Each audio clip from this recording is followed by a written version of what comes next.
안녕하십니까. 신의균의 국방TV 심층 분석 시간입니다. 제목과 같이 정말 참담합니다. 실망스럽습니다. 한미 정상회담. 제가 이걸 보면 우리 정부의 외교 안보 라인 정말 물갈이 좀 해야 되겠다. 안 하고는 안 되겠다. 라는 생각이 저절로 듭니다. 물갈이 해야 됩니다. 혹자는 제 댓글에 이런 거에 달려 있습니다. 당신이 심층 분석하지 마라.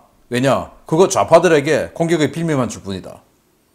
좌파에는, 진보에는 이 정도 분석할 수 있는 사람 없을 것 같습니까? 천만의 말씀이죠. 다 할 수 있습니다. 그런데 제가 정말 참담한 심정으로, 읍참마속의 심정으로 이런 동영상을 제작하는 것은 앞으로도 기회가 남아있기 때문에, 시간 남아있지 않습니까? 그렇기 때문에 앞으로 정말 대한민국을 위한 정책을 펴나가자라는 고언을 하고자 하는 겁니다. 자, 우리 대통령 정말 민감한 시기에 한미 정상회담 했습니다. 바이든 행정부의 두 번째 국빈입니다. 자랑스럽습니다. 이 앤드루스 공군기지에 도착을 했는데 뒤에 있는 이 사람, 이 미 국무부의 의전장입니다. 그래서 대통령이 미국에 머무는 기간 중에 계속 이제 스케줄 체크, 또 스케줄 확인, 진행 이런 것들을 다 해주는 이런 서비스를 해주는 사람이죠. 그동안 뭐 우리 다른 대통령이 또 했던 뭐 실무 방문이다. 이런 거하고는 완전히 차원이 다른 국빈 방문. 바이든 정부가 들어오고 나서 프랑스의 마크롱 대통령이 첫 번째 국빈, 두 번째 국빈이 바로 대한민국의 윤석열 대통령입니다. 정말 대단한 거죠, 우리 대한민국. 이거 보면 프랑스의 마크롱 대통령 같은 경우는 지금 우크라이나 전쟁에서 프랑스의 역할 굉장히 크죠. 또 우크라이나 전쟁 발생하기 전에 프랑스가 나토에서 따로 군사력을 떼어내서 유럽군을 만들려고 진행을 상당히 했지 않습니까? 그런 여러 가지 차원에서 프랑스 다독거려야 되죠. 그런데 두 번째 국빈이 대한민국이다. 이거 뭡니까? 미국의 현재 주적은 누구냐?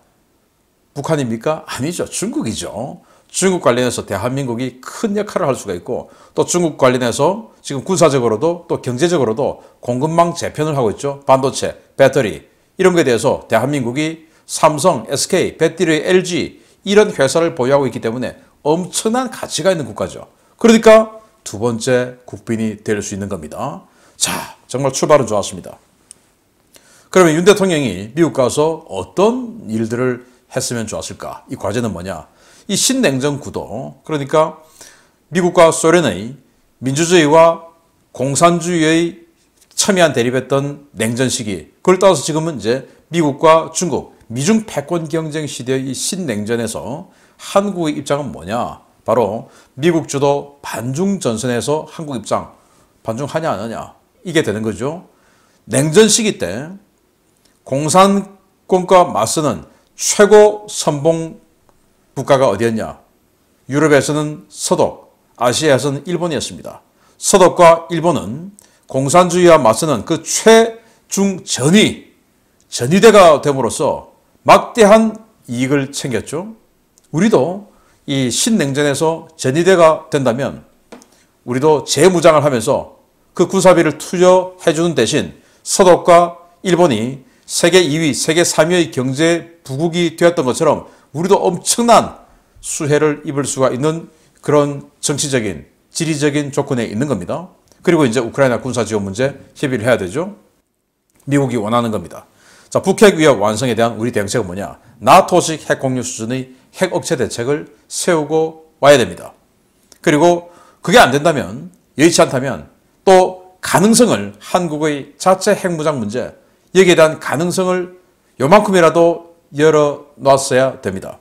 그리고 지금 북한이 셀 수도 없는 종류의 다양한 다종의 핵무기를 가지고 우리를 위협하고 있습니다. 여기에 대해서 우리 혼자는 역부족이니까 한미일 연합 MD, 협동 MD 체계에 대한 이 문제 마무리했어야 되죠. 그리고 글로벌 경제 체제 변화, 미국이 지금 뭐 여러 가지 인플레이션 때문에 IRA, 그리고 반도체법, 또 공급망 재편하죠. 중국 관련해서. 이런 거에 있어서 한국의 역할이 너무나 중요할 수 있죠. 왜? 삼성, SK, 반도체의 삼성, SK 보유국, 배터리의 LG 보유국인데 우리가 꿀릴 게 뭐가 있습니까? 정말 갑이죠, 갑. 그러면 우리가 여기에서 우리는 우대, 특혜, 예외 받을 수 있는 입장이 되는 겁니다. 그런 것들을 받아왔어야 되는 겁니다. 예를 들어서 전기차 생산 보조금에 있어서 현대차는 제외당하고 이런 거 뭐 하는 짓이냐. 현대차 전기차 보조금 줘라. 이런 거 할 수 있는 거 아닙니까? 자, 뭐 다 떠나서 이제 워싱턴 공동선언 봤습니다. 정말 충격적이죠. 말잔치만 있고 알맹이는 없었다. 그래서 정말 팝송 노래도 잘 부르고 아주 감성적으로 바이든의 죽은 장남의 그 좋아하던 그 노래를 불러주면서 감성을 또 잘하면서 또 발음도 너무 좋았고, 그리고 의회 연설에서 셀 수도 없는 박수를 받고 마지막에 10분 이상 사인을 해주고 기념 촬영을 해주는 등 거의 뭐 스타 대접을 받았던 이 엄청난 연설 능력. 다 좋아요. 노래 잘하고 연설 잘했습니다. 그러면 다 된 겁니까? 아니죠. 약속을 받아왔어야 되는 건데 그게 없었다라는 겁니다. 자, 워싱턴 선언 보면요. 한국은 미국의 확장 억제 공약을 완전히 신뢰하며, 우리가 확장 억제 공약을 완전히 신뢰할 수 없어서 우리 같은 우파들이 또는 저 같은 매파가 이거는 어떻게 신뢰할 수 있냐. 자기가 아닌데 어떻게 뉴욕의 LA의 목숨을 걸고 우리를 도와줄 수 있냐. 프랑스가 그걸 못 믿어서 프랑스도 61년도에 핵 개발한 거 아니겠습니까? 그런데 여기 가서 완전히 신뢰한다고 했습니다. 그리고 미국 핵 억제에 대한 지속적 의존의 중요성, 지속적으로 핵 억제에 대해서 우리는 의존한다. 그게 중요하다. 그리고 그게 필요하다. 그리고 그게 이익이다. 라는 걸 인식한다. 와, 정말 기가 차죠. 그동안 그러면 우리가 수년 동안 해왔던 이 논의, 이 주장은 도대체 뭡니까? 완전히 그냥 한마디로 다 날려버린 거죠. 미국은 미국 핵태세 보고서의 선언적 정책에 따라 한반도에 대한 모든 가능한 핵무기 사용의 경우 한국과 이를 협의하기 위한 모든 노력을 다할 것을 약속한다. 핵무기 사용할 때 한국과 이를 협의하기 위한 노력을 한다. 협의하겠다가 아니고 협의하기 위한 노력한다. 이 협의 안 할 수도 있다 이 말 아닙니까? 아니 왜 협의한다도 아니고 협의하기 위한 모든 노력을 다할 것을 약속한다. 이 말을 꼭 넣었을까요? 협의 안 할 수 있다 이 말을, 이 여지를 남기기 위해서 이렇게 복잡하게 말을 꼬아버린 거 아니겠습니까? 그래서 제가 좀 이따가 이 핵태세 보고서에서 그럼 미국은 북한이 우리를 공격했을 때 진짜 핵보복을 해줄 수 있냐? 라는 이걸 분석해 드리겠습니다. 그리고 정말 이건 뭐 충격적인데요. 윤 대통령은 핵확산 금지 조약 NPT죠. 의 의무에 대한 한국의 오랜 공약, 그리고 우리 핵개발 안 하겠다. 그리고 대한민국 정부와 합중국 정부 간의 원자력의 평화적 이용, 한미 원자력 협정이죠. 그게 원자력의 평화적 이용이 되어 있는데 이것 때문에 핵 잠수함이 안 되는 거예요. 그래서 그 한미 원자력 협정에서 원자력의 평화적 이용, 요거를 빼야 되는 겁니다. 재해석해야 되는 겁니다. 이걸 준수하는 것을 재확인했다고 하면서 핵 잠수함도 날려버렸습니다. 그래서 양 정상은 확장 억제를 강화하고 핵 및 전략 기획을 토의하며 비확산 체제에 대한 북한의 위협을 관리하기 위한 핵협의 그룹을 설립을 했다라는 건데, 이게 그러면 정말 효율적인 건지 또 좀 이따 보도록 하겠습니다. 그래서 유사시 미국 핵작전에 대한 한국 재래식 지원, 미국이 핵작전 하는데 한국은 재래식 무기로 그거 지원하는 거, 이것만 그냥 추가로 우리가 코 하나 더 끼운 겁니다. 우리가 얻은 건 없고, 와, 정말. 그래서 협의체 만들었죠. 협의체 하나 더 만든다고 핵우산이 핵방패가 될까요? 아닙니다. 자, 한국일보 보도를 보면 저는 뭐 이게 공감이 돼서 이걸 지금 넣어놨는데요. 미 정부 고위 관계자는 정상회담 직전 미국은 전술핵을 포함한 그 어떤 핵무기도 한반도에 전개할 뜻이 없다라고 선을 그었다. 그러니까 나토식 핵 공유 뭐 이런 거 없다라는 거죠. 한미가 새로 창설할 NCG는 기존 차관급인 확장 억제 전략협의체에 더한 기구다. 아직 격이 확실하진 않지만 장관급 협의체로 예상된다. 하지만 미국의 안보 공약인 확장 억제의 정보 공유, 협의 절차, 공동 기획, 공동 실행을 협의하는 EDSCG를 중단했다가 4년 8개월 만인 지난해 9월 재가동한 점을 감안하면 고위급 협의체를 또다시 만드는 것만이 능사인지 의문이다. 즉 뭐 언제든지 그만둘 수 있다 이 말이죠. 이미 한미는 억제전략위원회, 차관보급, 그리고 통합국방협의체 실장급, 군사위원회, 합참의장급 등 다양한 소통 채널을 통해 미 확장 억제의 실행력을 높여왔다. NCG가 옥상옥이라는 지적이 나오는 이유다. 이미 4개의 협의체가 있어요. 거기다가 하나 더 한 거예요. 여기서 충분히 할 수 있는데 또 그동안 하나는 북한 눈치 보느라고 4년 8개월 동안 안 했는데 또 만들었다. 이게 무슨 강제력이 있냐. 옥상 옥망 하나 더 생겼다. 이 말인 겁니다. 이거 맞지 않습니까? 자, 미국이 건넨 이 속빈 강정, 전략원잠 배치 정례화 이런 것들에 환호하고 있는 정부인데요. 자, 한미는 나토처럼 한국 땅에 핵무기를 갖다 놓지는 않지만 NCG 설치로 인해서 협의의 깊이와 폭은 훨씬 강력할 것이다. 또 1980년대 초 이후 처음으로 한반도 주변 해역에 핵미사일을 갖춘 잠수함을 정기적으로 전개하기로 했다. 한반도 상공의 전개 시에 눈에 띄는 전략폭격기 등과 달리 위치가 좀처럼 드러나지 않는 핵잠의 경우 정기적 전개에만 합의하더라도 사실상 상시 배치의 효과를 낸다. 이게 도대체 무슨 말장난인지 저는 저의 이 두뇌로서는 이해를 할 수가 없는 말장난이에요. 아니, 핵잠수함을 정기적 전개하는 게 어떻게 상시 배치의 효과를 낸다?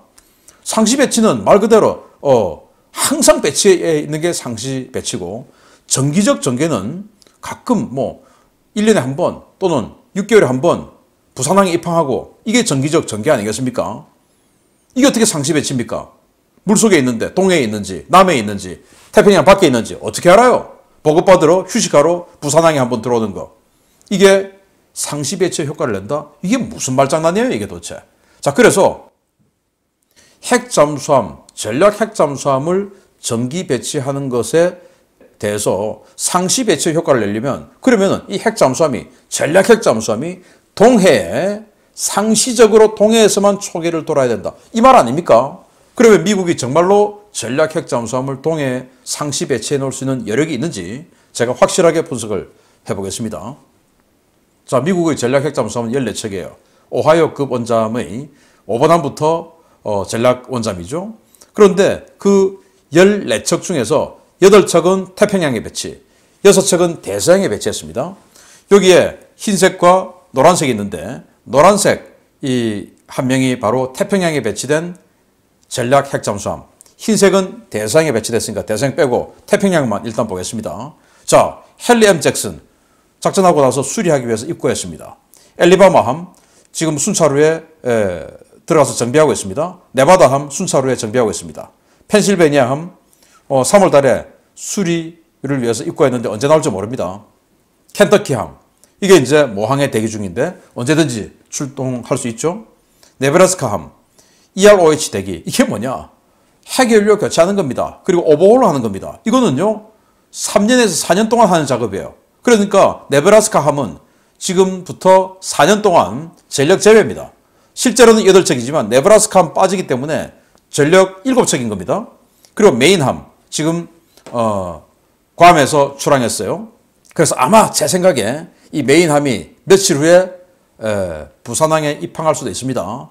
그러면서 이제 한미 확장 억제, 공약 완수, 전략원잠 부산 입항, 그러니까 공약 지켰다, 약속 지켰다, 큰 성과다 이런 거 나올 수 있습니다. 큰 의미는 없습니다. 휴식하러 온 거죠. 루지애나함 이게 이제 41개월 동안 원자로 교체하고 그리고 오버홀하고 지난 3월 달에 출고했습니다. 그러면 이제 그거 가지고 시운전하고 해야 되니까 1년 동안 시운전해야 됩니다. 그러니까 이 루지애나함은 1년 동안 작전 투입 못해요. 왜? 원자로 교체한 거 시운전해야 되니까. 그리고 네브라스카함은 원자로 교체하러 지금 들어가야 되니까. 그러니까 6척밖에 없는 거예요. 보시다시피 6척 중에서 하나가 지금 현재 작전 중이고 메인함. 그리고 켄터키가 언제든지 출동할 수 있는 대기가 되어 있습니다. 2척이에요. 2척. 해군은요 3직제 아닙니까? 2척만 움직일 수 있어요. 그런데 이 2척만 움직일 수 있는 걸 가지고 남중국해 놔두고 서태평양 놔두고 동해에 딱 들어와서 있을까요? 웃기는 소리죠. 말도 안 되죠. 미국의 이 2척이 뭐하냐? 중국에 대한 세컨드 스트라이크 능력입니다. 중국과 핵전쟁이 발생했을 때 중국을 보복해서 확 쓸어버려야 되는 바로 그 전력인데 그걸 계속 북한에게 현실시켜준다고요? 잠수함은 어디 있는지 몰라야 그게 무서운 건데 계속 동해에서 나 여기 있어 하고 한번 보여주고 또 한번 보여주고 나 여기 있어 보여주고 이게 되겠습니까 이거? 택도 없는 소리죠. 이걸 가지고 상시 배치의 효과다 라고 주장하는 건 도대체 무슨 말장난인지 기가 차는 겁니다. 상시 배치할 수 있는 능력 없습니다. 왜? 잠수함이 적어서 숫자가 적어서. 확인됐죠?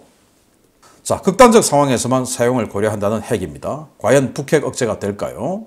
바로 2022년도에 발간한 이 핵태세 보고서입니다.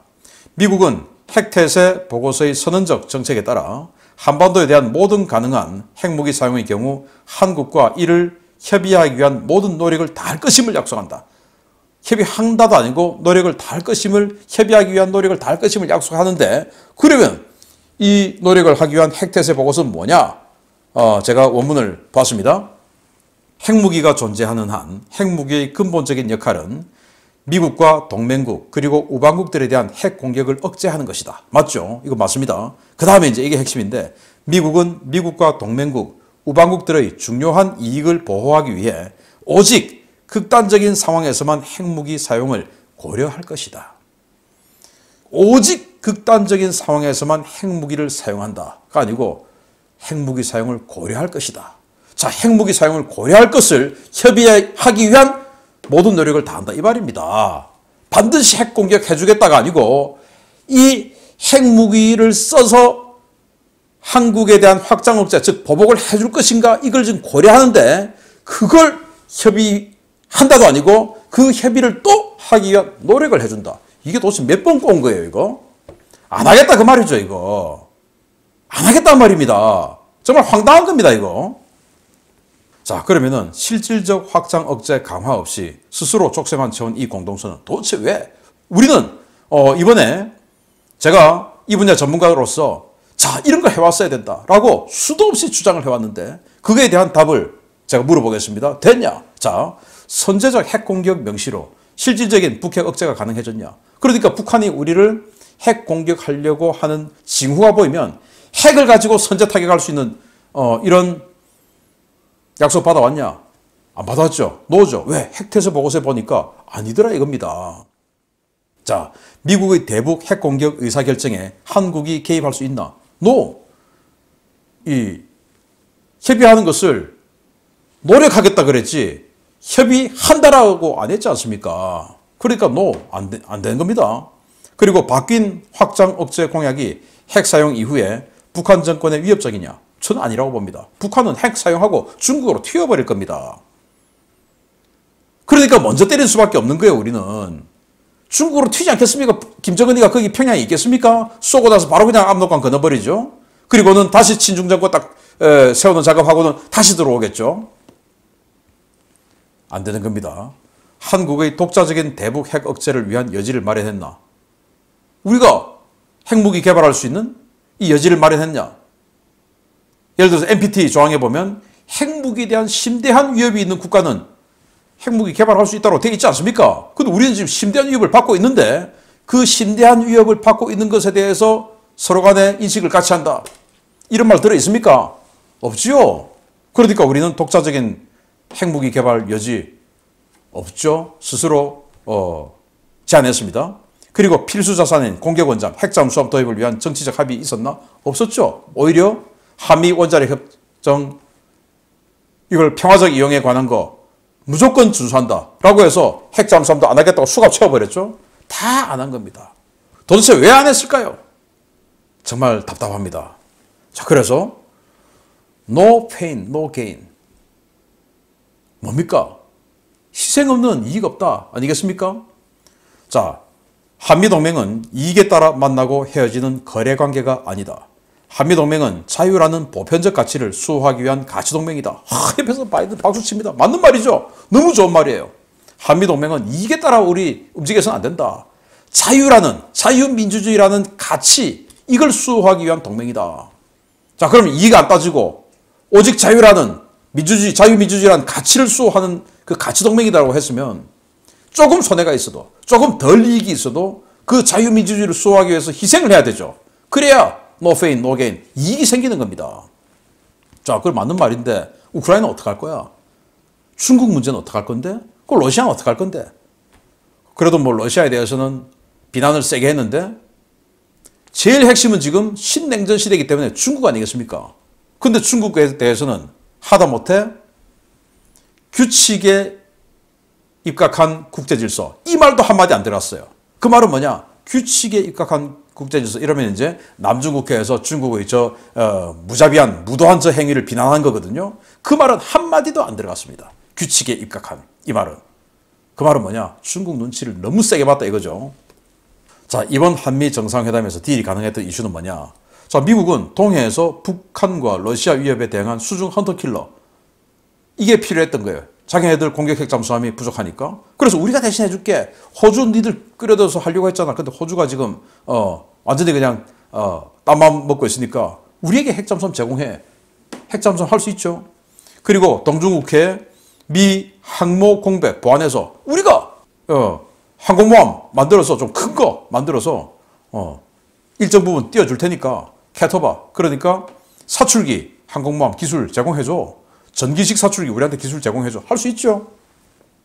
주한미군 MDTF 그러니까 이 다크이글 같은 그런 지대지 극초음속 전략미사일 이런 거 배치하고 싶죠. 우리 해줄게. 그 대신 그거 가지고 같이 킬체인 좀 하자. 그래서 북한에 대한 선제 타격 능력 우리도 좀 가지자. 니들 자산 가지고 할 수 있죠. 그리고 한미일 MD 작전 협력 우리 이지싸움 있고 앞으로 더 만들고 우리도 위성 만들 건데 그거 그래 같이 물리자 라고 해서 미국이 지금 블랙잭 프로그램 하고 있죠. 일본이 여기에 숟가락을 얹었습니다.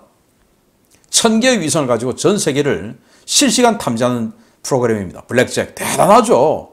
여기에 우리 그냥 한반도 이쪽에 우리 위성 지금 5개 하려고 하는 거 한 8개 이렇게 할 테니까 블랙잭에 우리 사용할 수 있게끔 해줘. 우리가 기존에 5개 하려던 거에 한 3개 더 하고 그리고는 1000개를 사용할 수 있는 능력을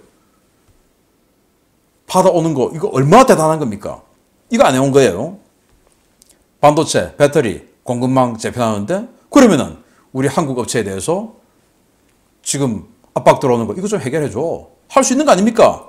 그리고 우크라이나 무기 지원 해줄 테니까 한국산 무기 탄약 지금 뭐 독일에게 노르웨이에서 우리 전차 억울하게 졌는데 이런 거 좀 해결해줘. 그리고 유럽에 우리 무기 많이 갈 수 있도록 해결해줘. 할 수 있는 거 아닙니까? 하나도 안 해온 거죠. 왜 안 했냐? 중국 이야기 안 하니까 해줄 수 있는 게 없죠. 미국도 중국이 핵심인데 중국 관련해서 아무것도 안 하겠다고 하는데 뭘 주겠습니까? 줄 게 없죠. 안 주죠. 희생을 안 하는데. 그 증거가 바로 이겁니다. 4월 26일 대통령실 고위 관계자가 언론 브리핑을 했는데요. 미국은 워싱턴 선언을 발표하기 하루나 이틀 전에 중국의 대략적인 워싱턴 선언을 사전 설명했다. 이는 직접 충돌 요인이 아니고 엄연히 북한의 핵미사일 위협에 대한 동맹 차원의 대비 방안이기 때문에 중국으로서는 우려하거나 아무런 문제의식을 가질 필요가 없다는 취지로 사전에 브리핑을 한 것으로 안다. 그러니까 중국에게 우리 중국 관련해서 우리 아무것도 한국이 우리에게 주는 거 없어 라고 했다라는 거 아니겠습니까? 그 말은 한국에게 야 니들 가서 중국 관련해서 뭐 엉뚱한 짓거리 하면 가만 안 있을 거야 라는 압박을 얼마나 세게 받았으면 하다못해 규칙에 입각한 국제질서 이 말도 한마디 안 하고 왔겠습니까? 그 44분간의 연설 중에서 그리고 이 공동선언문 중에서 한마디도 규칙에 입각한 국제질서 이게 없어요. 그 말은 중국 눈치를 너무나 많이 봤다. 그러니까 중국 관련해서 많은 보탬이 필요한 미국 입장에서는 우리에게 줄 게 없는 거죠. 가치동맹이라면서요. 이익 따지지 않고. 그런데 중국과의 이익, 러시아와의 이익 이걸 너무 따지다 보니까 우크라이나의 대만의 희생을 안 하는 거죠. 우리가. 그게 무슨 가치동맹입니까? 그래서 아직 자유민주주의 진영 일원이 될 준비가 안 됐다. 왜? 친중 인사가 너무 많다 저기에. 그래서 아직도 저 안에 중국몽, 러브 이걸 하트를 날리고 있는 자들이 저 안에 너무 많은 것 같다. 다 관련해서 교체해야 된다. 라고 저는 보는 겁니다. 정말 국빈 방문. 바이든 행정부 지금 3년차 들어갔는데 3년차 들어간 바이든 행정부의 두 번째 국빈이 되어서 어마어마한 환대를 받고 미국 가가지고 얻은 거 하나도 없이 족쇄와 수갑만 채우고 사슬만 꽁꽁 묶어서 돌아오면 이게 뭡니까? 뭐냐 이겁니까 이게. 정말 안타깝습니다. 부디 다음에 혹시 또 이런 기회가 있으면 정말 가치동맹 이익을 가지고 헤쳐모여 하는 그런 동맹이 아니고 진짜 자유, 민주주의, 자유를 위한 가치동맹이라고 했으니까 눈앞의 조그만 이익 이거 버리면 큰 이익 돌아옵니다. 결국은. 그런 대한민국 한미 동맹이 되기를 바랍니다. 아 정말 안타깝습니다. 바꿔야 됩니다. 얘들. 마치겠습니다. 감사합니다.